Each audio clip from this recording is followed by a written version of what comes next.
Thank you for joining this grassroots open discussion this evening. We are joined by Drew Henry, MP for Inverness, Nairn, Badenoch and Strathspey. He is the SNP Business, Energy and Industrial Strategy spokesperson in the House of Commons. The subject we are talking about this evening is the Internal Market Bill. Over to you, Drew. The floor is yours. Okay, thank you very much indeed for inviting me along tonight.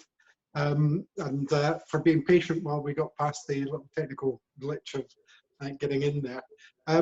This is a really important subject, and not enough people know the quite dramatic effects that the Internal Market Bill has on every aspect of life in Scotland. If it goes through in its current form at the moment, it means that from the water you drink, to the food on your table, to the NHS, to the health regulations that we have, things like alcohol minimum pricing, to the teaching standards in our schools, to the food that we farm, every aspect of life will be affected by this in a negative way in Scotland. And it's quite a big subject, so I'm going to range around it for a few minutes, and of course, happy to take questions if there are any at the end of this. First of all, it's important to say that the Internal Market Bill, which has been put forward by the Tories as being necessary in order to make sure that there's smooth trading conditions across the nations of the UK, is simply not required.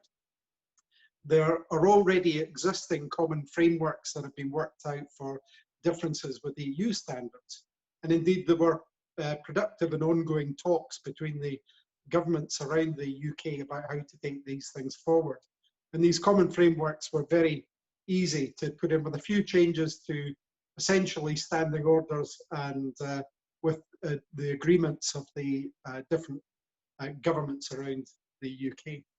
So it's not required, but now that they've put it in place, let's examine indeed what it is. First of all, it's a blatant attempt, determination to break international law. And I think that's been the most well-covered part of it, that this tears up the withdrawal agreement, which Boris Johnson said that we should all vote for, that it was going to be the best thing, and things were going to be really easy from here. And this was the thing he put forward himself to the House of Commons. And now it's something they just want to tear up. The implications of that, of course, are that by breaking this law, they're setting the precedent for breaking any law, and of course affecting negatively, along with the whole of the UK's international reputation, that of Scotland, by being dragged along with this act, which has been roundly condemned, not just in Europe, but perhaps most loudly by those in the nations that the UK government are looking to court for trade deals, such as the US, where Joe Biden has already said that anything that interferes with the Good Friday Agreement, the peace accord between Northern Ireland and Ireland, will lead to no deal being done. So it's actually strangely self-defeating, and you could see them, the Tories, scrambling recently to try and backpedal on what they've been saying to Biden and cozy up to the Biden administration.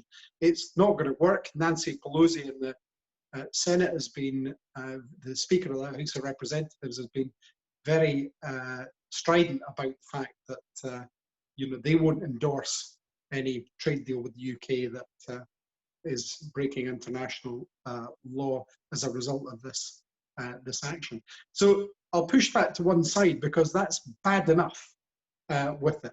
But what this Internal Market Bill does to Scotland is it exposes the Tories taking the biggest power grab since devolution was put in place. And it is typical of the Tories. I've got to say, their long-standing hatred for devolution, that this is designed to just overrule the Scottish Parliament, and it's designed in a number of ways with that. I believe, and I'm sure that everybody watching this at the moment believes, that Scotland's spending priorities must be set by the Scottish Parliament, not by the Westminster Parliament. For a start, you can't trust any Tory or Westminster government to act in the best interests of Scotland, and that's why we demanded devolution, why it was the overwhelming settled will of the Scottish public to have the Parliament return to Scotland. But more and more as this goes forward, with the Constitutional Affairs Committee of both the House of Commons and the House of Lords, with the Welsh Government, with the Scottish Parliament except the Tories, excuse me, with almost everybody who's examined this saying that it's a blatant power grab. And I could go on with the organisations, the National Farmers Union, National Farmers Union of Scotland, the STUC, the TUC, and Uncle Tom Cobley and all have said that this is a power grab. It is. There's no debate. This is exactly what it is. And the difficulty with this is that, let alone the Westminster Parliament being able to overrule the Scottish Parliament, this actually enables Quango, an unelected Quango, which will sit on basically, ruling on trade technicalities in the UK to overrule the Scottish Parliament. But worse than that, it allows one single government minister to overrule anything that the Scottish Parliament might put in place. And that's the minister that I shadow in the House of Commons, the Secretary of State for Business, Energy and Industrial Strategy, who can, without consultation, just decide that he's going to impose different rules as it affects Scotland.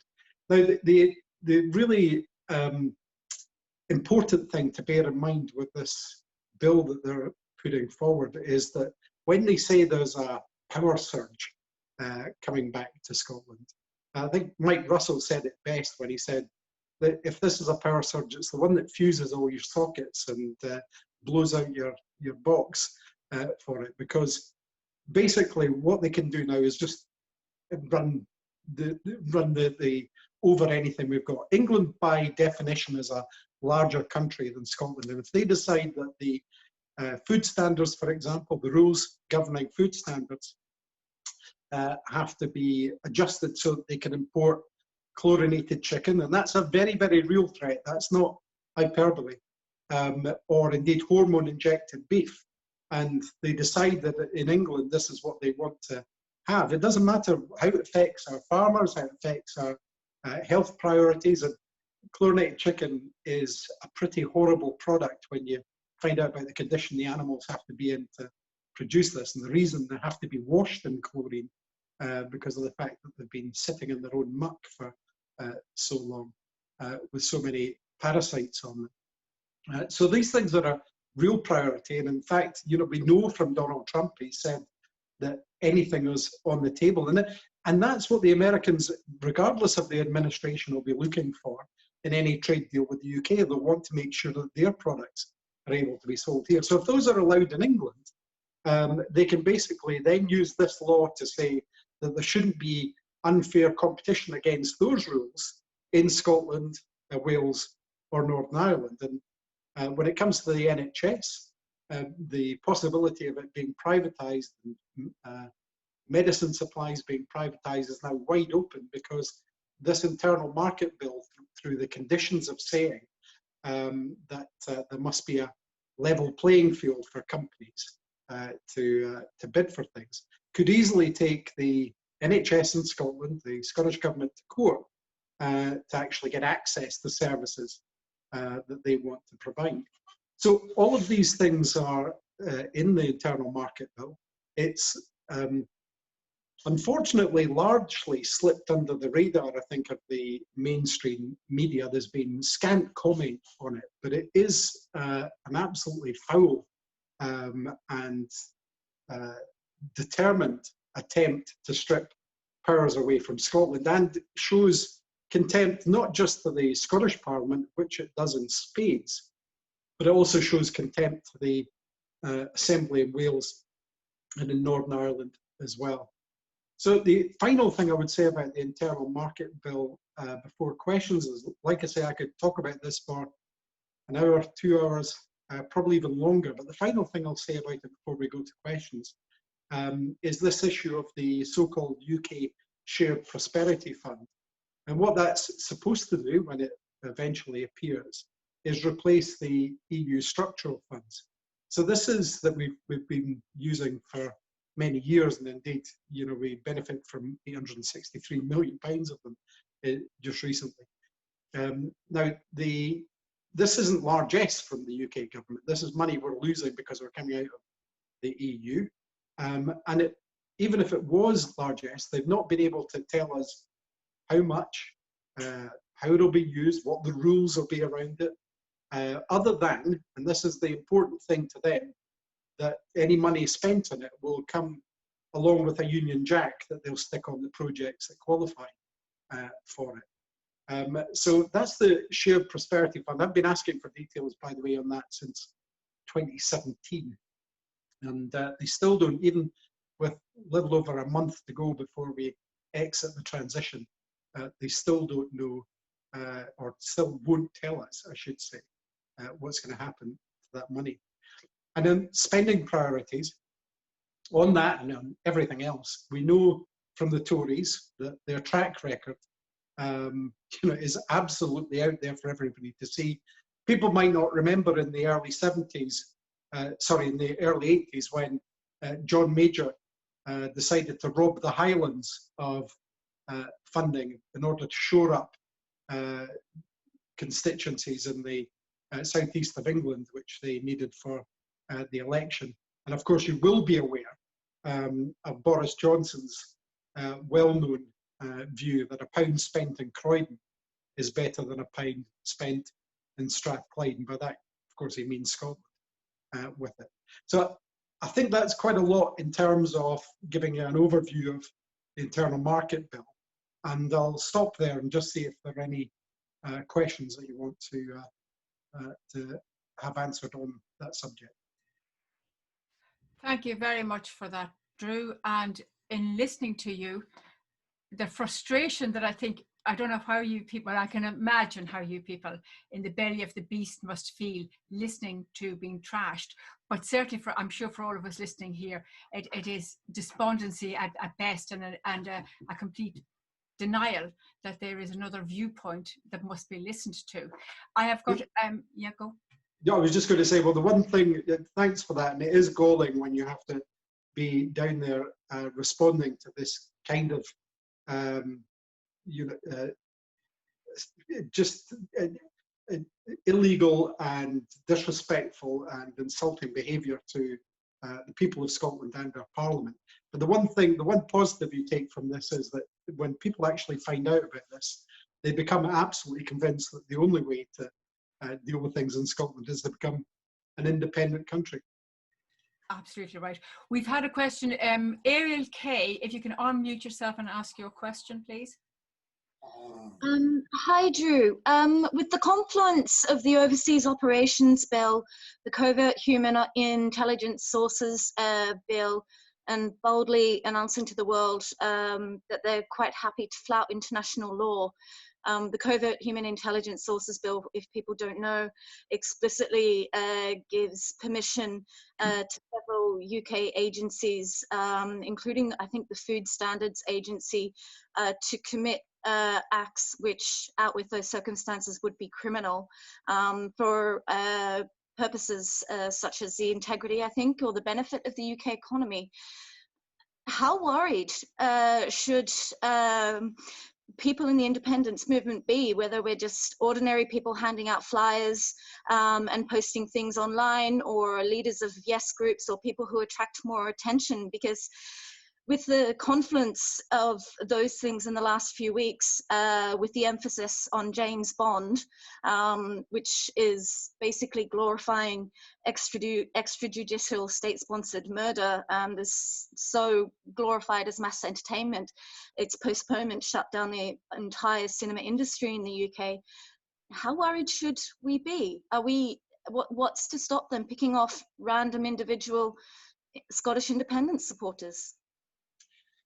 Well, first of all, I think the issue with this is that rather than worried, we should be determined. We have just a short 6 months away the election to the Scottish Parliament. If we are working in the way we should to get SNP MSPs elected in the numbers that we know that we can do, and on current circumstances we should do, then we will have an undeniable, we will be in an undeniable position in order to both call the referendum and to be internationally judged to have done it correctly, so that we can be recognised by the international community, which is so important in this. Already the Tories are backtracking on the outright opposition to this. Keir Starmer's backtracked on outright opposition because they know it's unsustainable with the growing majority of people that are for independence. So our ticket out of this, rather than being worried, our ticket out of this is to work as efficiently and as quickly as possible to become an independent country. And these other things are worrying, they are concerning. The internal market bill, which I've been deeply involved in, is a horrendous piece of legislation, and without independence it would leave us in a very bad state. But I think we've just got to make our own paths. It's the best answer I can give on that. Okay, Valerie Gold, can you unmute yourself with your question, please? Hi there, good evening. Thanks for the introductory talk, that was brilliant. Pleasure. I'm sure like a lot of people here, I'm genuinely horrified, if not a bit scared, by the possible implications of this bill. The threat to our parliament, our health service, and also free student tuition, just to name only three things. As an ordinary citizen and a grassroots SNP member, what could I be doing to combat this? Well, there's two things. One, as a grassroots member, then obviously what I've just said is we need to work really hard to make sure we get the right result in the election. The priority, I think, is to get the message out there about this internal market bill, because, like I say, I think it's flying under the radar largely just now. Even many people that I'm speaking to in the SNP haven't really heard about it. And I think it's our duty to try and make people know that this is what they're doing to your parliament. 58% of people in the last opinion poll want independence. A shed load more than that want our Scottish Parliament to remain. There's a lot of people there. About 70% of folk think that it's a great idea that we have a Scottish Parliament. So, so we need to get the message out there that this threat is out there. There's plenty of material on it. If anybody wants to go to either my Facebook page or my website, I get links to debates and things like that. But just get the word out there about the effects on this.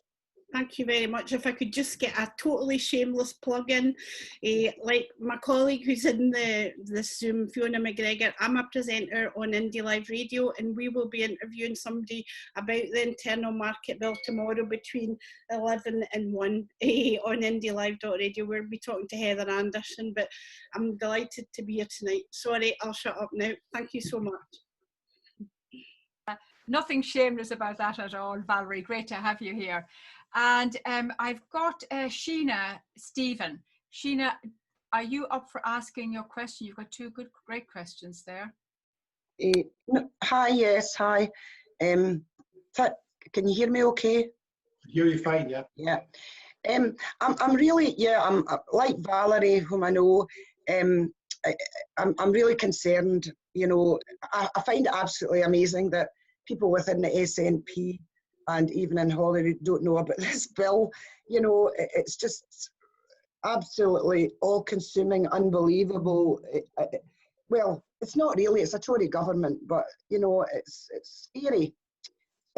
What I'd written in the chat was, I'm concerned, and I don't know, another thing I don't know much about is this building in Edinburgh where these 3,000 civil servants, I mean, that's another thing that's been hidden from the public.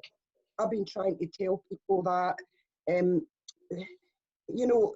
what is the purpose of this building?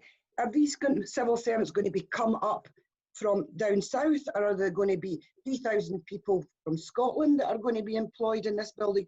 And what is their function? Is it integrated with this internal market bill for them to legislate on this legislation rather than We've got a parliament that can do that already, and taxpayers should be aware that this is extra money that's getting spent. Their money is getting spent on this.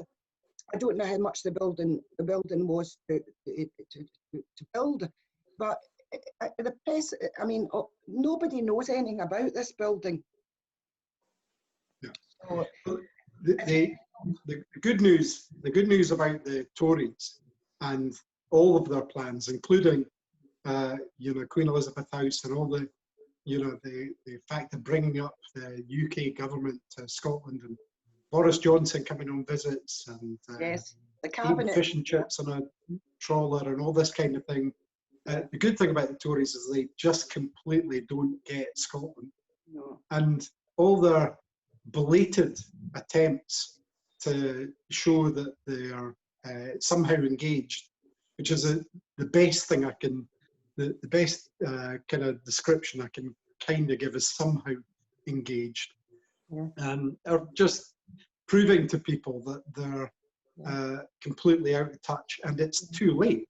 And all of these things that they're doing are tokens. They're not genuine efforts to engage with people. Otherwise, when they do come up and do these things, they would meet the press and the public when they're here. They don't. They do photo ops and then buzz back down to Westminster again. What are these 3,000 civil servants? What are they going to be doing? Have you any idea? Well, again, I would ask you to look at the track record of the Tories when they say they're going to do something, and then have a look to see what they actually plan to do or what they do. If you think they're going to employ 3,000 people in Edinburgh, I would have to say I think that's extremely unlikely. They said they would build 13 warships in the Clyde. They said they'd do half a dozen other things which are grand plans that they were going to do in Scotland. We had all the stuff that they were involved with over the past few years. Boris Johnson makes a new promise every other day, which he then breaks every other day. So I don't think it's something to be worried about. I just think it is one of these tokenistic things that they're trying to put. They've got the building there, they've got the space there. I think they're seriously going to use it for anything other than propaganda and to try and do something against the Yes movement. No. I don't think it's there for any other productive reason than they felt they had to do something to show they were still, nominally interested in Scotland. Okay, thanks. Lovely. I've got Pat Farrington. Pat, all the way from Ireland. Would you like to put your question to Drew? And by the way, I'm liking the gender balance here this evening. It's good to see. Thank you, Bridge. Much appreciated. I'm just worrying about Drew telling us a little bit about what it's like to be in Westminster. And my impression is that the Tories just keep lying. We all know they're lying. People are saying quite openly, that's a lie, but nothing seems to happen. Shouldn't the Speaker be able to do something about it? The SNP group is fantastic. They're doing an enormous amount of hard work, but you've really not got enough teeth to beat this 80 majority. And I just feel that it's not a waste of time. It's good that you're there and it's good that you have got a voice. But I feel that the Speaker is just ignoring everything that happens and allowing Boris and his little cohort of ghastly cabinet people to do just what they like. Is there anything that can be done? Can we do anything? Thank you. Well, how do you stop Tories lying in Parliament is what your question is in a nutshell. Yeah, basically. Yeah. I've got to say, the two speakers that I've had experience of, John Bercow and Lindsay Hoyle, neither of them really has the power to tell them to do a different answer or to, in fact, there's a whole culture about not saying that people are lying in Parliament. I had to use a clever term last month to call them pathological liars, which was to say that they were verging on pseudologica fantastica, which is a clinical term. So I didn't get pulled up for it. Well done. But basically, the fact is that it's the stock in trade for Boris Johnson and his government, and And it's not uncommon for the 5 and odd years I've been there for two things to happen when a minister answers a question. One is for them to completely avoid answering the question by saying something completely different, which is 90% of the way. And then there's 9% barefaced lies. And then there's 1% when you actually get a genuine response. But it's that kind of ratio from it. I'm not saying the response is always one you want, but at least it's genuine. But it's really, really a very tiny percentage of those answers that you get. So I can't really say that the speaker has any particular powers to shape their answer. One of the things that we knew when we went down there is we knew we were going to be in the minority. What we've tried to do is use our voice and our ability to raise the issues to persuade people, not just in Scotland but around the UK and beyond, by using every opportunity we can to raise the issues that are important to Scotland. And I think in amongst all the frustration, which by the way I share with every single activist, I didn't get elected because I wanted a Westminster career. I got elected to do, in the classic way, to do myself out of a job, in the same way that SNP MPs went down there in the first place in order to make sure that none of us had a job at Westminster, and they all had we could set up a parliament in Scotland where people could get elected to that to represent us. So I feel the frustration, but I do also feel that we're making progress. And I think that is reflected in the way that we're not only viewed in Scotland, but we're actually viewed around the other nations of the UK. And I think it has given the strength to, for example, people in Wales and the Welsh Parliament and even the Labour Welsh government to be able to come out and say things. And I think that helps overall. But is it a perfect situation down there? Absolutely. The furthest thing from it. It's a complete and utter burdock, and it's a place where getting any sensible answer or the truth is an extremely difficult task. Thank you. I really appreciate, I'm sure we all do, what you're doing there. And it sounds to us to be desperately frustrating. I don't know how you keep the temper, all of you, all the time. But I just feel that there should be some way, somewhere to get in the back and stop these lies. But we seem to have to accept the lies. We just seem to now, these days, years ago, if somebody lied in Parliament, they got thrown out.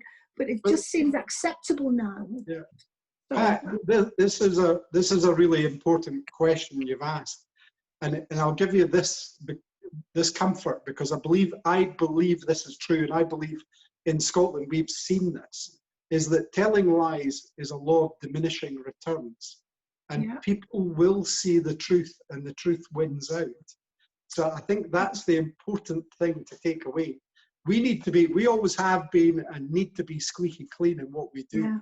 But I actually think that pressure for us to be, to be as honest as we can, is actually a good thing, and it reflects on the trust in Scotland. Thank you, much appreciated. That was a lovely question, Pat, and actually I can feel your passion for trying to get the truth, and well done you for praising the work of all of them sitting down in Westminster, because they're totally disrespected, and we can see that, and that's never a nice thing. We have a question from Alison Fraser. Alison, if you unmute yourself. Good evening, Drew. I'm particularly concerned that friends of mine who are not activists but support independence, and also my wider range of friends, know nothing about this bill.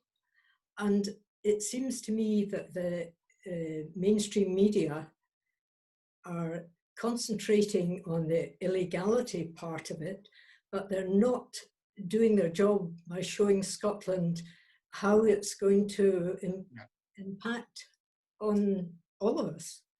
What can we do about that, or what can you do about that? Well, I think I've lost count of the press releases that we've put out, and the We've given dozens of speeches on this in the Commons. It's been through the Scottish Parliament. The Scottish Parliament, every party except the Tories voted to withdraw consent from the bill. So there have been plenty of opportunities for the media to pick it up. I think you are right. There are two things. If I'm try to be scrupulously fair if I can, and if I give a scrupulously fair answer to the first part of it, I think the illegality, because it affects a wider community, if you like, than just Scotland, Wales, and Northern Ireland, has got the top billing, because obviously it affects the European Union, deals with other countries and so forth. So it's a truly global aspect to the bill. So that part of me, that really fair part of me says, well, yeah, if you're in the press, that's going to be the key line on it. But of course, they did a lot on that. And then you haven't gone back to cover the facts as it affects Scotland, Wales, and Northern Ireland, which is a real deficit. I think that is a deficit. And you asked what we can do. And again, all I can say is that we've got to use the power that we've got as a party, with a membership, with social media, with whatever we can, to Indie Live, all the rest of these things, to get that message out, which is why I'm really glad to be given the opportunity to speak to you here tonight about this, because I think it's important we do get that out there about how important this is. I mean, it's just a naked and shocking power grab. And it's been backed up by countless experts, organisations, legal bodies, that this is going to happen. Even the House of Commons committees and the Lords have pointed this out. You know, it's when you're getting unionist Lords pointing out that the SNP are right, then you know that's quite a thing. You know, so there's a wealth of sources out there, but it's just not permeated. So we've got to do our bit to get the message out. Okay, thank you. I've got, it was a statement actually, Drew, when I was looking at it, and it was a meeting, an online meeting of lawyers, and it was Lord Newberger. And he has said that once you deprive people of the right to go to court to challenge the government, you're in a dictatorship or in a tyranny. Is that what we're in? Well, certainly what I think the bill risks, the saving principle for us is that we have an escape hatch from this, which is, independence. I think the time is coming upon us rapidly when we'll need to act on that, but I think that's going to plan at the moment, and I think when we get to the May elections, that will be the real trigger for frenetic action about this.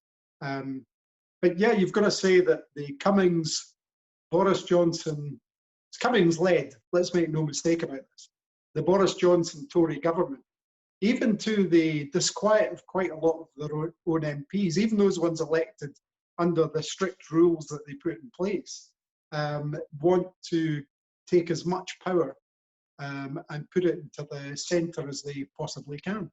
And that's what they're aiming to do with a number of different things. And this bill is perhaps the single most shocking and blatant of them all. But as I say, we have a way out.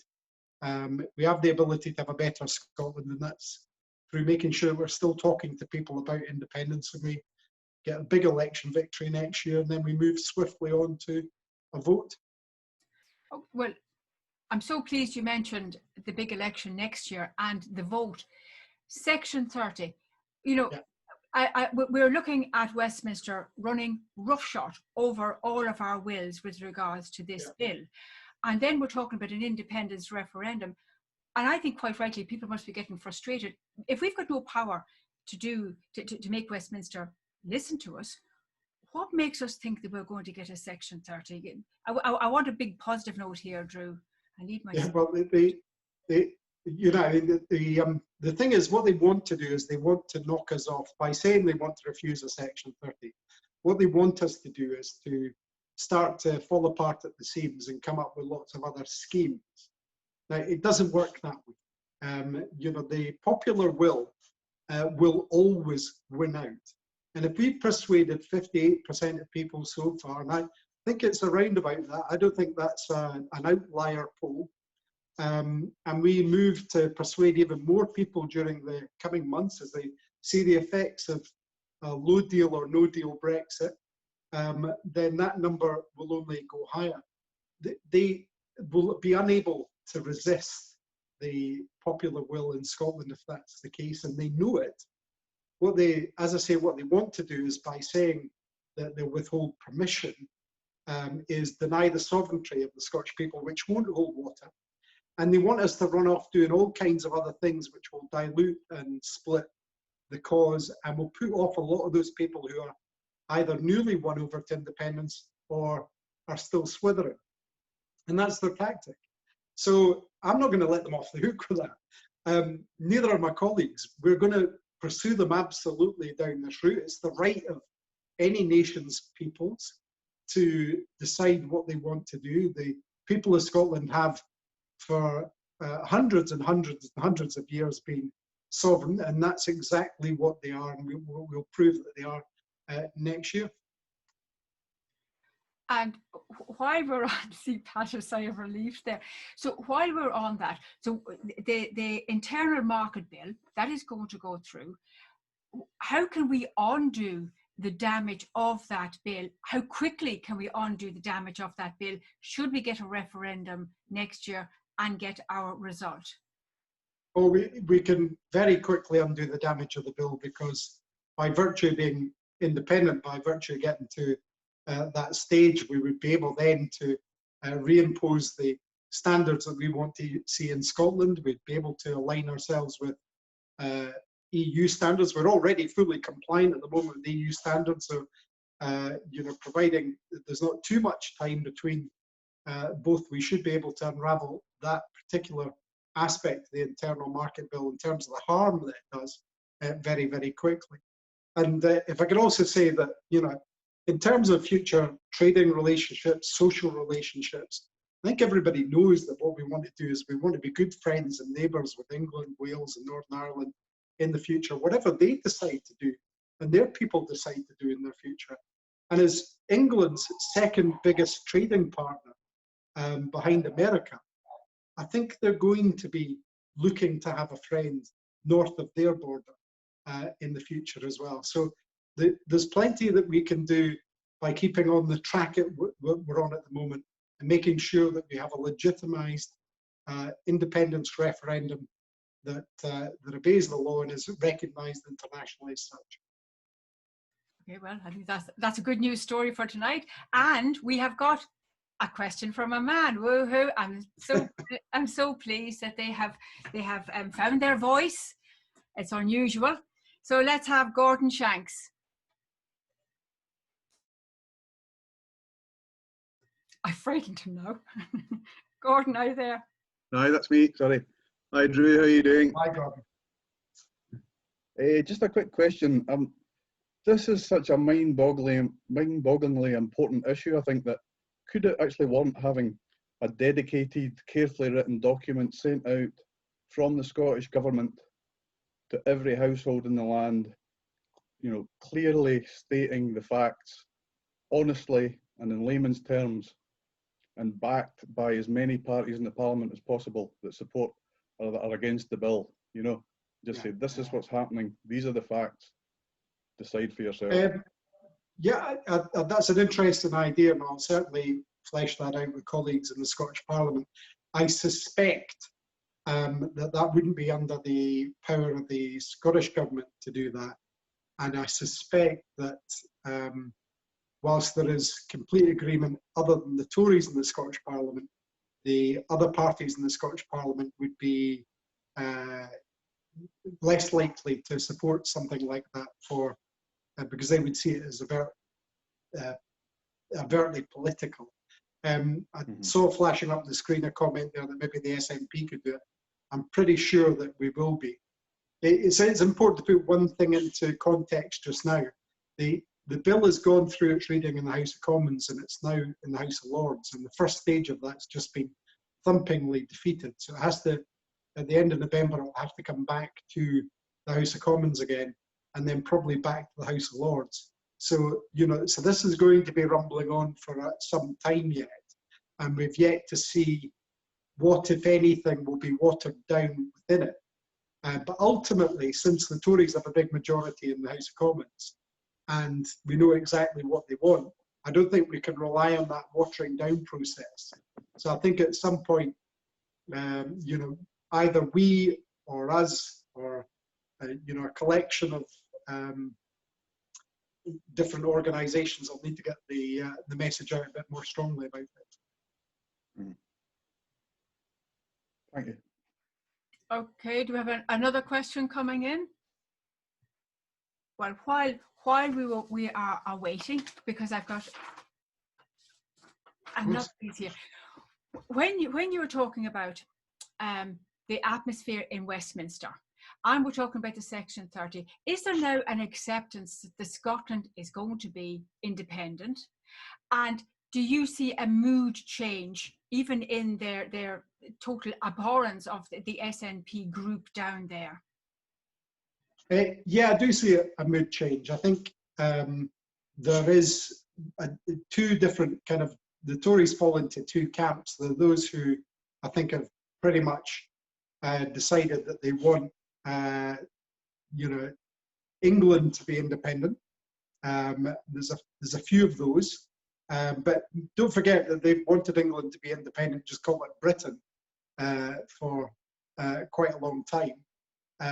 The other group, I think, are the ones who are trying to circle the wagons in a self-defeating move and just get more and more hostile by the day. It's really important to understand the atmosphere in Westminster is quite weird, because a lot of them just simply don't get Scotland. They think, some of them genuinely think they're being altruistic, despite the facts. Some of them don't care, and quite a lot of them don't care about Scotland. And the others know that they want to keep the assets of Scotland with it. But I never get any feeling of, and anybody correct me if they're wrong, if they've been watching any of the parliamentary procedures, I never get any feeling there's any real love for Scotland down there. I've never really felt that kind of genuine affection for it, other than the odd recounting of when they were on holiday there, and their shooting parties and things like that. But yeah, that's basically how they seem to act.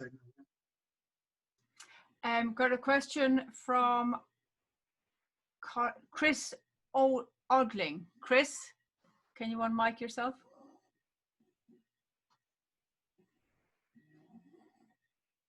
A little delay. Hi, Chris.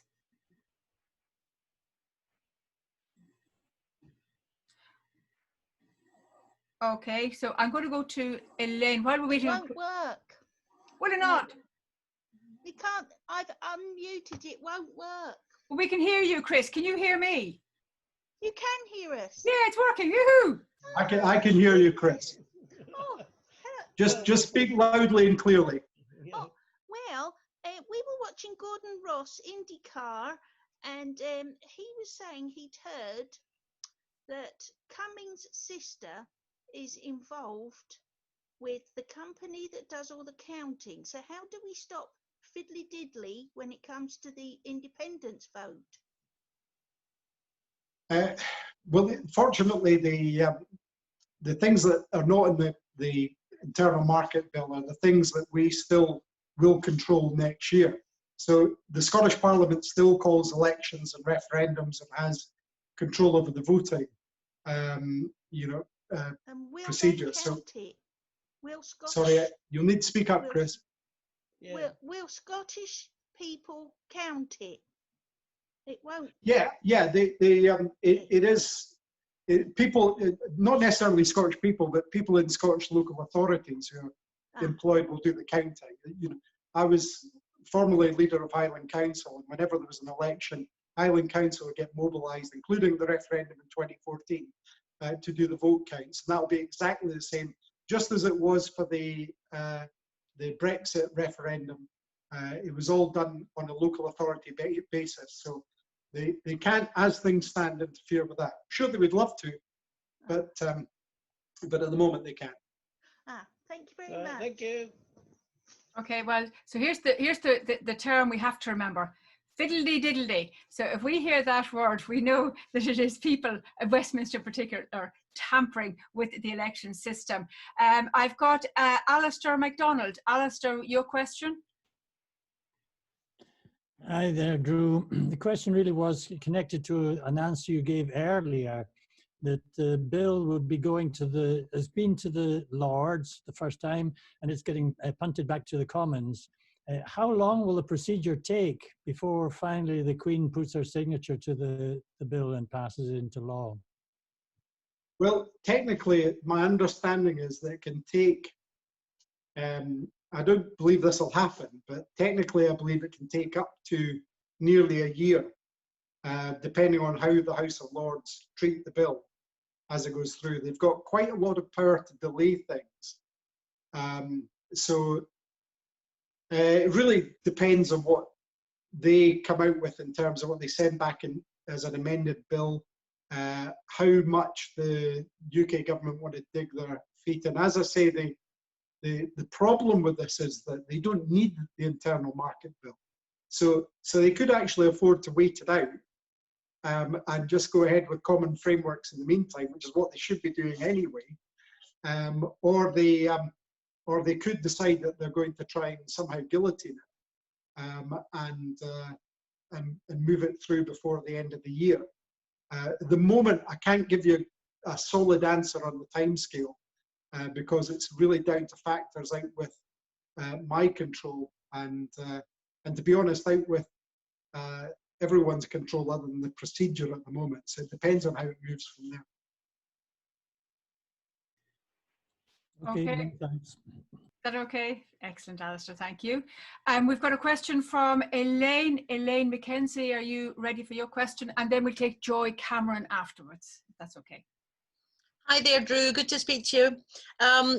If you think the legislation will pass through by the 31st of December, do you think that the Tories will aggressively move then towards Scotland and possibly Wales to do as much damage as possible, to take over as much as possible? And the other question to that would be, do you actually see Boris Johnson being in power on the 1st of January? Or do you think that some of the major players in this will just disappear and step back because they will have done what they set out to do, made their money and just go? Yeah, I think on the second part first, you know, I don't think Boris Johnson will be there for long, but long could mean 6 months to a year, you know, in terms of his ability to hang on. I think it's deeply unpopular with most Tories now, including most of the Tories in the House of Commons. But he did recruit a lot of pliant MPs in the last election, and I think it would take some gumption for them to oust them before Christmas or before the new year. So, but who knows? They're Tories, so they're perfectly capable of stabbing each other in the back, and it could happen, you know, almost any time that they could choose to do that. But my gut instinct is that it will certainly be into the new year before there's any real threat. I don't think it'll be there in the long term. No, that's for sure. Will they disappear? No, I think that you'll just get another version of the same things. And the first part of the question is, do you think they'll come after us in terms of Scotland and Wales? Look, you have to just get to the fact that the Tories have always hated devolution. They do anything they can to get rid of it. They don't like it. They don't want it. I don't think they've got the ability to do it as quickly as we might fear that they would like to do it. But the internal market bill is certainly the first step, and it heightens the urgency for us to make sure that we've got the right numbers and we've got the right message, and we've spoken to people to embrace them into making a yes vote for independence. Do you really think that Boris Johnson's going to want to hang around after Brexit? Because I think there's going to be a terrible calamity down south. Yeah, Oh, you know, again, I think he hates doing the job, but then he hates doing any work. You know, that's just the way, you know, the way Boris Johnson is. You know, he wanted to be elected and become some version of Churchill that he had in his mind, and that's never going to happen. I think he finds it deeply uncomfortable not being able to take on all these other jobs and things like that. He can't wait to get out in the after dinner circuit and start charging big money for appearances. So yeah, no, I don't think he wants to stay. But again, I don't think there's going to be any immediate change. There won't be. He won't want to be thrown out. He'd want to somehow find a time of his own choosing, which, you know, may well be after Brexit, but I don't know when he's going to get the comfort to do that, because come the 2nd of January on a low deal or no deal, it's going to become pretty obvious to people what a mess he's got everyone into.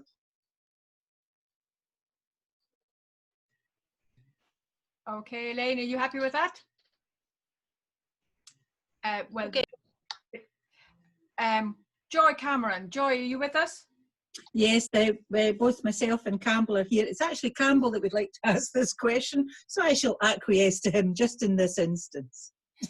I kind of felt that we had to get the male balance here a wee bit closer. It was becoming... Sorry, could you lean in a wee bit to the microphone? I couldn't quite hear you there. I was just thinking through, it's about time we were getting the male balance here a wee bit more, I thought. It's nice to be in the minority as white middle-aged men, isn't it? Yeah. Absolutely, I only jest. I was wondering about procurement. It seems, I mean, you as former leader of Highland Council knows the difficulties that you have trying to get something procured quickly and effectively, and you have to go through hoops and with Europe and so on and so forth. It seems that Westminster can circumnavigate this, or at least the Tory government. And I'm thinking about the ferries awarded, for example, to a company with no record and no ownership of any ferries. How are they getting away with that? Well, the fact of the matter is because people in England keep voting for them. And I'm afraid if you look at the recent polls, you know, they don't seem to be dented in England at all by the stuff that they're up to. I mean, the scandals are as long as your arm, and they're legendary. Robert Jenrick's still a government minister, despite having been caught red-handed helping his pals out with avoiding millions and billions of pounds in tax, and also, you know, acting in the most outrageous way with pork barrel politics in terms of giving funding to constituencies that were English Tory marginals. You know, and again, we're talking about many, many millions of pounds in each of these constituencies. So, you know, and then you've got the Chris Grayling scandals, all the scandals over, you know, what we've seen with the PPE requirements that during the COVID crisis have just been given to companies that are known associates of government ministers. You know, so all that goes on, but it just seems to be washing over folk. And not all of them by any means, but a lot of people in England, and that's why they're able to get away with it. You know, it's not sustainable. That's the only good thing I can say. Eventually, you know, folk will waken up and do something about it. But I think there's still such a Tory voting focus on Brexit and what they believe is going to be the land of milk and honey, which they're going to get a sharp realisation about very soon. That's just keeping them kind of going. So that's the reason they're kind of getting away with all that, you know, scandalous misuse of public money at the moment. And effectively, there's nobody overseeing that at a government level. You know, I mean, when I think of working with Highlands and Islands Enterprise and working through Argyll and Bute Council, there was always a certain paranoia among officials about, you know, Europe doing an audit, or you know, Audit Scotland doing an audit, or, you know, so on and so forth. On it goes. Nobody looking at government? Well, you know, there are things like Public Accounts Committee and, you know, other bodies. You know, the UK government has been taken to court, particularly over issues like immigration issues, and forced to change their views on things. But to be honest, you could be taking this government to court every day you know, with the way they behave. And I think the problem is that I think the rules are written so with so much leeway for the government, UK government, that, you know, they can give £50 million ferry contracts to companies with no ferries and see no consequence from that, you know, other than a bit of ridicule. Yeah, quite remarkable. Thank you. Thank you, Campbell. And we've got Valerie Marshall, and then it'll be Fiona Ferris. Valerie, are you there? Yes, hello. Thank you, Drew, for your time this evening. It's been really interesting. My question is, if the bill passes, does it give Westminster power to reverse our decisions about fracking in Scotland? Yeah, there's every possibility that if the bill goes through, that something could be challenged by private companies. You know, if they are, for example, if the UK government decides that it wants to allow fracking in England, then because the principles of the internal market are that they shouldn't be disadvantaged through competition, then there's every chance that they could take the Scottish government or local authorities to court. Given the way the law is written, you've got to say that they would have a decent chance of winning that battle. Thank you. It's that scary.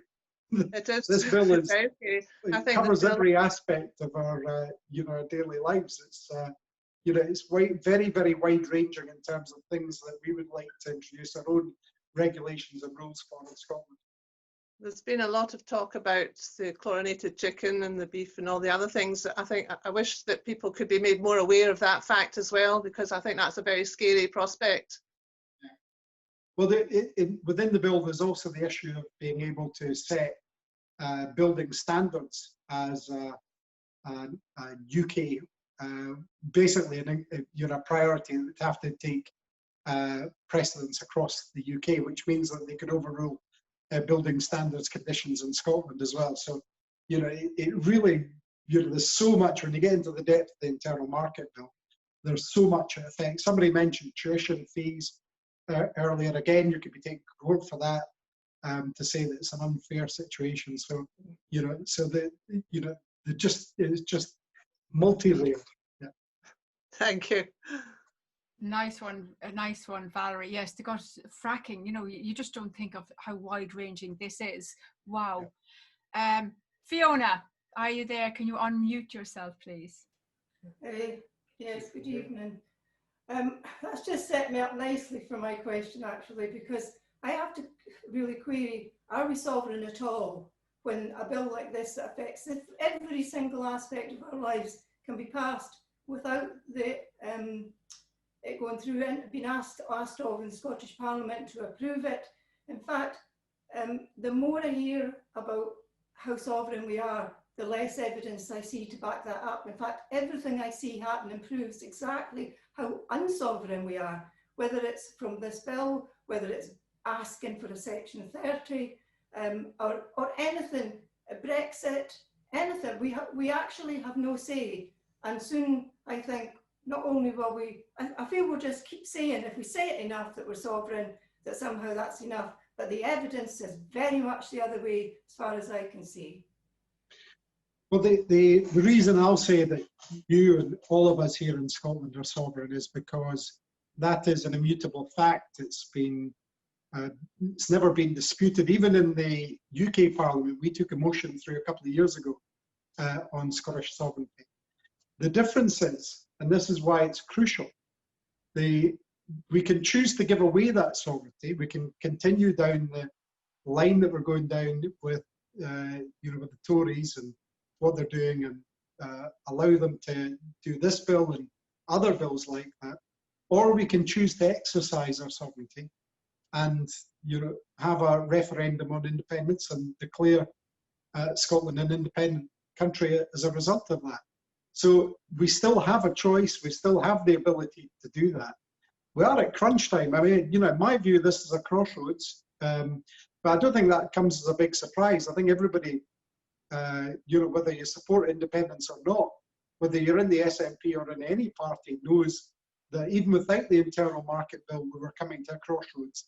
what this does is it puts the lines on the crossroads and says exactly what is going to happen if we don't make those choices about our sovereignty, if we don't choose to exercise it. But we only can make that choice if we're allowed to make the choice. And that's really the issue at hand here, as far as I can see, because we're still, if we are sovereign, we shouldn't need a Section 30. I think it was a mistake to have gone down that path. We've painted ourselves into a corner that we can't get out of. We can't exercise our sovereignty now without having permission from another country. Well, as I said earlier, the thing they most want to do in order to stymie the move to independence, the right of the Scottish people to choose their future, is to get us to go off on all kinds of different tangents just now. The rights of the Scottish people to determine their own future and to choose, should they wish to do so, to be an independent country are firmly with the Scottish people. They have no rights to resist that. And if next May we vote in sufficient numbers to make sure that there's, you know, a majority of MSPs in the Scottish Parliament who are demanding a referendum, and we put forward that referendum, they have no right to refuse that. They would love us to go down different routes and say, oh, we'll take court action here, or we'll do UDI or whatever, because they know that that would split the movement. They want us to be thinking like that.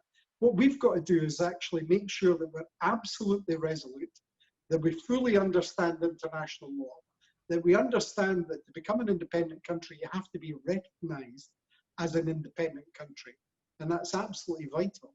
So what I say is we've got to steel our nerves here.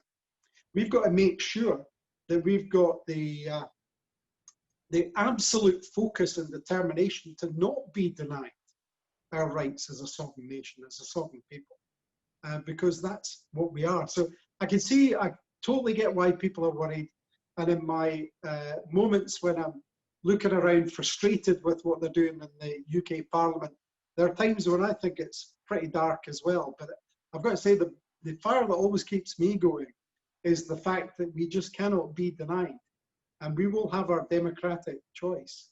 And we will, in my view, choose to make that democratic choice to become an independent nation and take our own place in the world, as opposed to being saddled to this busted flush, Tory-driven, you know, small UK, small-minded UK that they've turned into.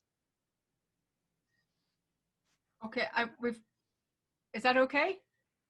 We've got Leah Gunn Barrett, who's been waiting patiently. Leah, you've got a question? Yeah, just to follow up on the Section 30, then I'll follow my question. I just think if we go for a Section 30, you're putting all the cards in Boris's hand. He can call the timing, determine the question, and set the entire ball game. And so we are going as supplicants. So I think that is it might be the public strategy, but I think the government, the SNP, needs to have definitely another route when and if that fails. But my question really was, I'm a new SNP member in Edinburgh, and I've been trying to find out information on the progress that the SNP's made on developing an independent Scottish currency, which was voted at the spring 2019 conference. And I can't find anything, and I don't think there's been any work done. And I'm just generally concerned that there's no preparation. We talk about getting a referendum, and yet the groundwork needs to be laid. And I think that the SNP has been remiss, unless I'm missing something, in not actually communicating what their policy is on a central bank, on an independent currency, what is going to happen to pensions. These were questions that tripped up the Yes campaign in 2014, because we didn't have answers for them. And you can already see the mainstream press, the Tory press, the unionist press, going after us on that. And so we need to have, I think, clear and confident answers. And I'm just wondering where the leadership is from the SNP. Yes movement can certainly come up with answers, but unless it has some authority behind it, it's really not going to be taken seriously. Okay, well, thank you, Leah. The first thing I would do is I would agree with what you said in the first part when you were talking about the Section 30, because it is important that should it fail, that you have, you said when and if it fails, that you should have another tactic for them. But Boris Johnson doesn't hold all the cards. The UK government don't hold all the cards. The world is watching Scotland. And if Scotland votes for something, if Scotland votes to have our view heard about independence, there will be international recognition of that. You know, it would be impossible not to see that there'd been a democratic process that we've gone through, a referendum that we've held. I think the other part of your question was about the preparedness for the answering the questions about independence. And there's 2 points I'd make about that. First, the Scottish Government has been doing work. There's already a bill for a referendum in the Scottish Parliament, which is going through in order to prepare the groundwork for that. But let's be absolutely honest here. What the Tories, the people who would see Scotland being saddled to a Tory government for God knows how long, would love us to do is to turn the debate away from our right to choose into what currency are you going to use. So it's self-defeating for us to be talking about issues that will take the distraction, that will be providing a distraction for the fact that we have a right to choose first, before we get into a referendum campaign. Now, there are lots of answers to these questions. There's some very good and very straightforward answers. The currency one's already been answered in the SNP's conference. We passed the motion saying that as soon as possible we'd move to have our own currency. No nation, just for example here, no nation the night it votes for independence has a new currency in the next day, and neither would we. But what we have said is as soon as possible we'll have our own currency. So the answer is there. But what they would really like to do is take it away from fighting the battle on the rights of the Scottish people to fighting the battle on the minutiae of what you would do if you got that right. Yeah, I think I take what you say. That's fine, but we're still going to be asked very specific questions, and people need to make a decision based on their own interests. And it's not a new thing to have a currency. There are 60 countries that have become independent in the last few decades. And so we should be able to answer questions like what's going to happen to your pension. We should have those answers up and ready to give to people. Well, we do. Confident. Well, where are they? I haven't seen them. Those answers are freely available. We've always said that we would protect pensions, for example, that we would look to try and match some of the pensions in Europe. The UK as it stands has got the worst pensions in Europe. You know, so the answer is pretty simple with the pensions one. You can't trust the Tories to look after your pensions. You never have been able to. You can't trust Westminster and successive governments there. What you can do is you can look to other independent countries around Europe and see how they've protected and enhanced pensions, and Scotland would do exactly the same. Your pension is safe under law, not under a UK government or a Scottish government. Your pension as it's been accrued up until now is protected. These things are going to financial funds in order to pay for them going forward. So they can't take your pension away. All we can do as an independent nation is make your pension better. All right, that's great. I'm happy for you to say that, but I'm also confused why the Holyrood government is spending time on the GRA bill and the hate crimes bill when there are more pressing issues to address. I'm confused by that. I'm not going to get this. This is about the internal market bill tonight, so I'm not going to go down a rabbit hole with other types of things. But what I would say, Leah, yeah, but it impinges on the march towards independence. Listen, you know, we would be pilloried as a government in Scotland if we weren't doing the day job. In fact, that's what they tried to say last time. You're not doing the day job, you're focused on independence. And all of these things, and by the way, the likes of the hate crime legislation and so forth, if people are going to be spreading hate, then, they shouldn't be. We should be bringing forward, in a progressive country like Scotland, we should be bringing forward legislation to stop people, using that kind of tactics for people. Now, but not getting into the ins and outs of all of those different things. Domestic legislation in Scotland is really important. The Internal Market Bill wants to take away our ability to set internal domestic legislation. So I think it's entirely right that whether you agree with the hate crimes bills, the GRA, the better roads, provision for free school meals over the Christmas period, I think it's entirely right that the process of the Scottish Government and the Scottish Parliament continues with the day job while we're talking to people about the prospects for independence. Okay, we've got a question, if that's okay, Leah. Thank you. We've got a question from David, and his question is, what's stopping Westminster from cancelling the May elections and replacing with a postal vote, and who would you trust that system with? Who would trust that system? Okay, well, at the moment, there is everything stopping the UK government from taking such action, because the powers to hold the elections in May lie with the Scottish Parliament. And so they don't have the ability to do that. Look, I'm not going to say that, there's no possibility they could try and rush in a bill to do it, but it would be a pretty bald-faced, even worse than the internal market bill by about the factor of 1 million, to try and do that before the elections. And I think it would mean that, if not in the short term, because they put off those elections, but you would see support for independence in the high 90s if they were going to try and do that just to stymie the right of the Scottish people to vote. So I don't see that as a credible threat in the short term. But hey, they're Tories. You can't trust those guys. Okay, and I'm going to give a plug now to Sandra Reynolds. Sandra, do you want to tell us about the Constitution for Scotland? Quick plug. Hi.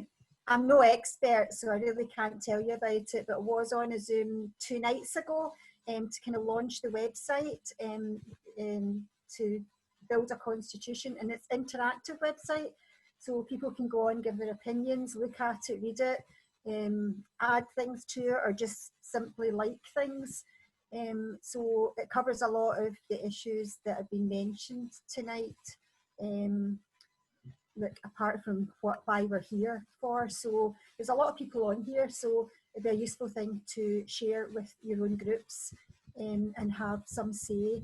I heard somebody talking about pensions, about the currency. There's a currency group setting up options as well, and on the interactive constitution it talks about a bank, a central bank as well, which is well on the way. I think understand that, a Scottish central bank. So it might be a useful place for you to get some answers and share your opinions. Okay. Thank you very much for that. Thank you, Sandra. Well, I had promised Drew that I would try to get him out after 1 hour, and he's now been here 1 hour and 20 minutes. And I think you will agree that he has given generously of his time and with the answers. So a big thank you to Drew. Are you? Well, thank you very much for inviting me tonight. It's been a real pleasure to see the members in Argyll and beyond, if for those who are watching in. I'd love to do it again sometime. Thank you very much. And everybody else.